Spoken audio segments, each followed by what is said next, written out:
Sukar dinafikan bahawa secara kasarnya iklim perpaduan di Malaysia adalah menjadi topik yang sangat panas pada setiap tahun. Melalui pelbagai laporan daripada pelbagai perspektif, masih banyak aspek perpaduan yang belum dicapai di negara Malaysia. Ia bukan sekadar berkaitan dengan perpaduan antarabangsa maupun kaum, malah ia juga berkaitan dengan agama yang dianuti.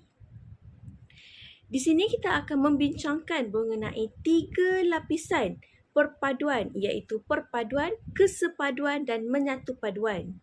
Yang kedua, kita akan membicarakan tentang sejarah mencari kesatuan, dan yang ketiga, kita akan membicarakan tentang tragedi 13 Mei 1969. Perpaduan ialah kesatuan yang merupakan matlamat akhir yang diidamkan oleh sesebuah negara yang mempunyai berbilang etnik. Contohnya seperti di Malaysia, kita mempunyai 3 bangsa. Majoritinya adalah Melayu, India dan juga Cina. Saya akan menguraikan tentang lapisan kedua dalam perpaduan, iaitu kesepaduan. Kita dapat memahami kesepaduan sosial ini melalui definisinya, iaitu keadaan aman, stabil, makmur dan sejahtera yang dicapai tetapi diakui masih terdapat perbezaan dalam bentuk defisit sosial yang wujud dalam sebuah masyarakat. Kesepaduan sosial ini mempunyai 4 aspek, iaitu dari segi politik federalism, bahasa, agama dan etnisiti. Untuk aspek yang pertama ialah politik federalism. Kerajaan tempatan dan federalism merupakan konsep yang penting digunakan dalam perbincangan untuk kajian kali ini. Untuk aspek yang kedua pula ialah bahasa. Semua kaum perlu menggunakan bahasa Melayu. Hal ini kerana bahasa Melayu adalah bahasa kebahasaan dan juga bahasa rasmi. Bahasa Melayu juga merupakan bahasa yang mudah untuk difahami. Untuk aspek yang ketiga ialah etnisiti. Kita mempunyai kumpulan etnisiti yang berbeza, mempunyai budaya yang berbeza, bahasa yang berbeza, pakaian yang berbeza dalam setiap etnisiti mereka. Setiap mereka mempunyai hubungan sosial sesama mereka. Jadi kita ada jurang antara defisit sosial tersebut. Agama adalah pihak yang menyebarkan kandungan sensitif iaitu perkauman, agama dan isu diraja. Isu ini boleh menimbulkan ketidakpuasan hati antara kaum dan agama. Walaupun tidak puas hati mempunyai perbezaan, kita masih aman dan makmur. Penyatu paduan dari segi bahasa ialah proses menyatu padukan, manakala dari segi sosiologi ialah usaha berterusan pada semua peringkat lapisan masyarakat. Ialah satu formula dan usaha berterusan pada peringkat semua lapisan masyarakat yang bertujuan menyelesaikan defisit sosial dan berpandukan tapak integrasi secara berperingkat tawar-menawar, perundingan dan meditasi. Indeks Perpaduan Negara 2018 IPNAS merupakan rujukan untuk membina dan mencipta tapak integrasi dengan mengenal pasti kategori defisit sosial untuk memperbaiki kekurangan. Komponen IPNAS antaranya tahap keetnikan, hubungan sosial, batas etnik dan rentas etnik. Assalamualaikum warahmatullahi wabarakatuh. Nama saya Nurani Izzati binti Zakaria.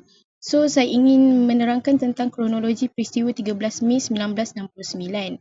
Pada 10 Mei, pilihan raya umum telah diadakan dan 3 hari selepas itu, perarakan untuk pilihan raya tersebut telah diadakan.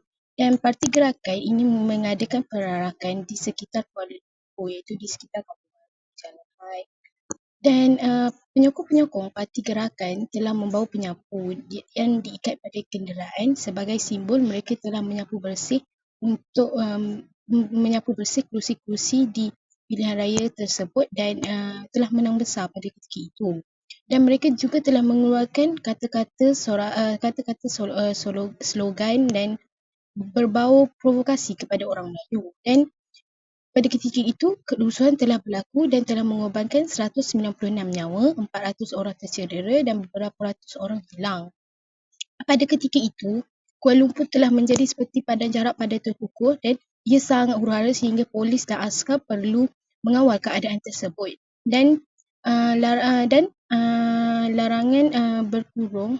perintah berkurung telah dikeluarkan dan darurat pun telah diisytiharkan pada 16 Mei 1969. Selepas peristiwa tersebut, Mageran dan DEB, Dasar Ekonomi Baru telah dipelancarkan. DEB melancarkan dengan strategi serampan bermata, iaitu ini membasmi kemiskinan dan ingin menyusun semula masyarakat. Dan peristiwa ini perlu diambil iktibar oleh kita.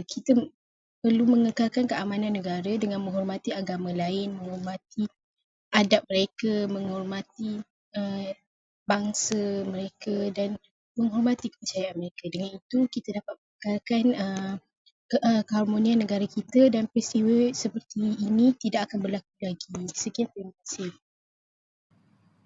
Terdapat beberapa faktor yang telah menyebabkan berlakunya tragedi 13 Mei 1969.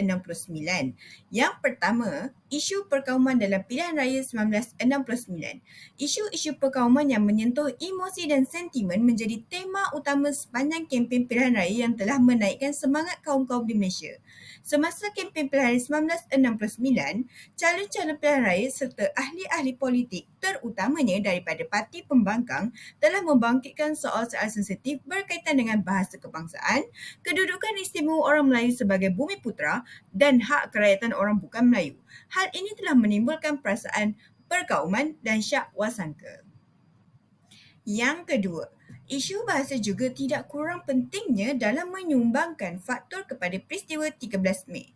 Berikutan peristiaran persekutuan telah dibentuk antara lainnya menyatakan dengan jelas tentang kedudukan bahasa Melayu dan bahasa Inggeris adalah sebagai bahasa rasmi negara. Selepas 10 tahun merdeka, kerajaan akan mengkaji semula tentang kedudukan bahasa Inggeris dengan tujuan untuk menggugurkannya daripada status bahasa rasmi dan hanya bahasa Melayu sahaja yang dikira sebagai bahasa rasmi.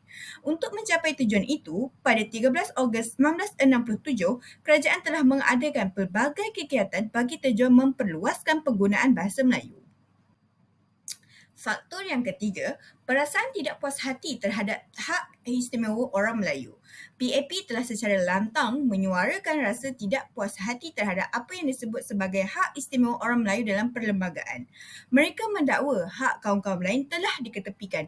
Kononnya, mereka telah tersisih daripada keadilan. Oleh sebab itu, menurut Jomo dan bukunya Pembangunan Ekonomi dan Kelas Sosial di Semenanjung Malaysia, isu sebenar yang mencetuskan peristiwa 13 Mei adalah perasaan tidak puas hati terhadap hak istimewa orang Melayu. Namun, hakikat sebenarnya, kedudukan taraf ekonomi orang Melayu adalah terkebawah berbanding dengan China.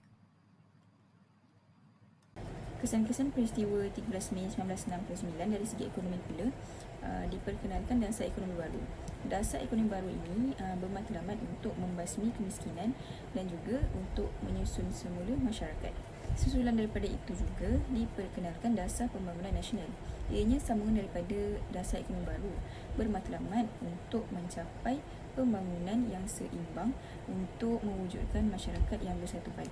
Dari segi politik pula terbentuknya MAGRAN. MAGRAN ialah Majlis Gerakan Negara. Ianya bertujuan untuk mengembalikan keharmonian antara kaum dan juga bertujuan untuk menyiasat dan mencari penyelesaian supaya tidak berlaku lagi peristiwa seperti 13 Mei. Seterusnya, penubuhan Majlis Perundangan Negara.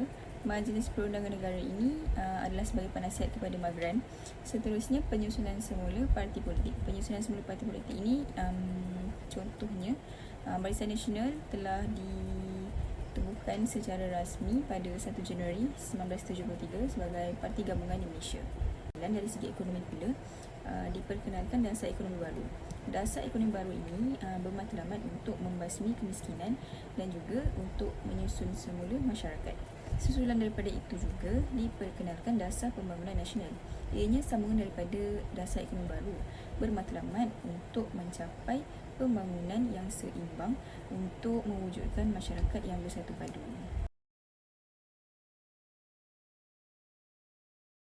Bagi memahami perkembangan kesepaduan di dalam negara Malaysia dengan lebih tepat, kami telah mengadakan borang soal selidik dalam kalangan pelajar UNIMEP.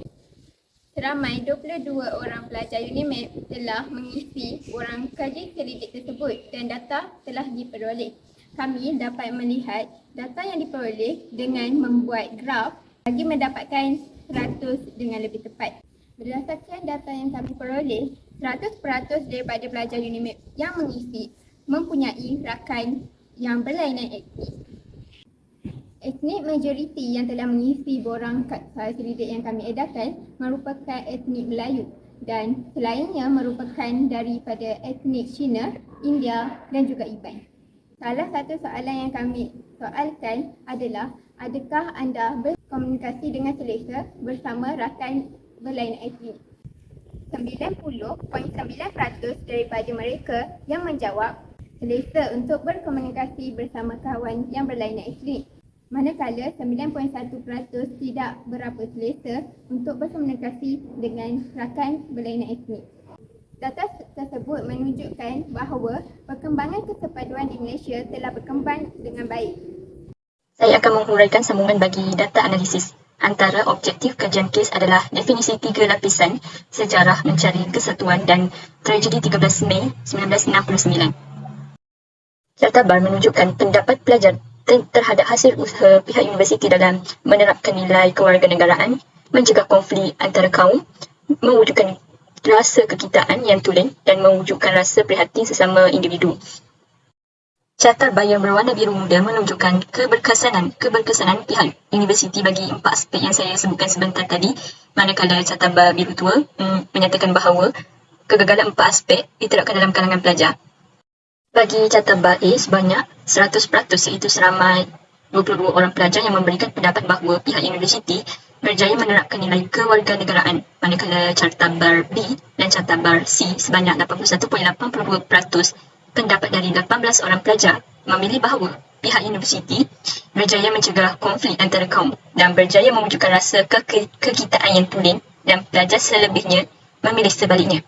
Carta Bar D menunjukkan 90.91%, iaitu seramai 20 orang yang memberikan pendapat bahawa pihak universiti berjaya dalam mewujudkan rasa prihatin bersama individu, dan pelajar selebihnya memilih sebaliknya.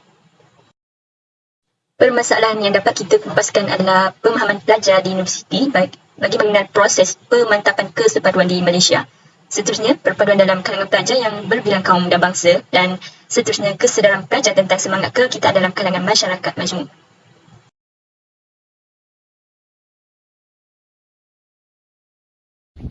Tidak dinafikan, rakyat Malaysia mempunyai hak untuk hidup aman dan harmoni meskipun negara ini terdiri daripada kaum, agama dan budaya yang berbeza. Antara faktor yang mempengaruhi perpaduan antara kaum di Malaysia ialah agama dan kepercayaan. Pada zaman dahulu, kurangnya pemahaman dan toleransi antara agama dan pengaruh agama dalam urusan politik menyebabkan timbulnya konflik antara kaum. Berbanding zaman kini, mereka mengamalkan kepercayaan bersama dan menghormati hak kebebasan beragama sesuai dengan prinsip-prinsip hukum negara. Seterusnya, kepelbagaian bahasa dan kebudayaan dan kegiatan sosial. Pada zaman dahulu, strategi pembahagian dan pemerintahan oleh penjajah kolonial dimanfaatkan untuk menciptakan perselisihan dan jurang antara kaum. Walau bagaimanapun, aktiviti sosial dan kebudayaan pada zaman kini yang melibatkan semua kaum seperti perayaan Tahun Baru Cina dengan mengadakan rumah terbuka dapat merapatkan hubungan antara satu sama lain. Seterusnya, media sosial dan teknologi juga merupakan faktor yang mempengaruhi perpaduan antara kaum di Malaysia. Akhir sekali, pada zaman kolonial, penjajah telah mewujudkan sistem pendidikan yang terpisah antara kaum dan kelas sosial. Hal ini menyebabkan ketidaksetaraan dan menciptakan jurang antara kaum. Walau bagaimanapun, pada zaman kini, pendidikan dapat mengelakkan prasangka yang wujud antara kaum dengan mengajarkan kepada murid tentang pentingnya kesepaduan antara kaum di dalam sesebuah negara supaya dapat menjamin perpaduan dan keharmonian negara. Antara usaha-usaha untuk memupuk perpaduan dalam masyarakat adalah: pertama, program pembangunan ekonomi. Program pembangunan ekonomi adalah di mana menaikkan ekonomi setiap kaum di Malaysia secara saksama dan adil. Yang kedua ialah persefahaman antara budaya dan agama. Memastikan budaya dan agama adalah bergerak seiring dan tidak terlalu bercanggah, dan menghormati agama dan budaya pelbagai kaum.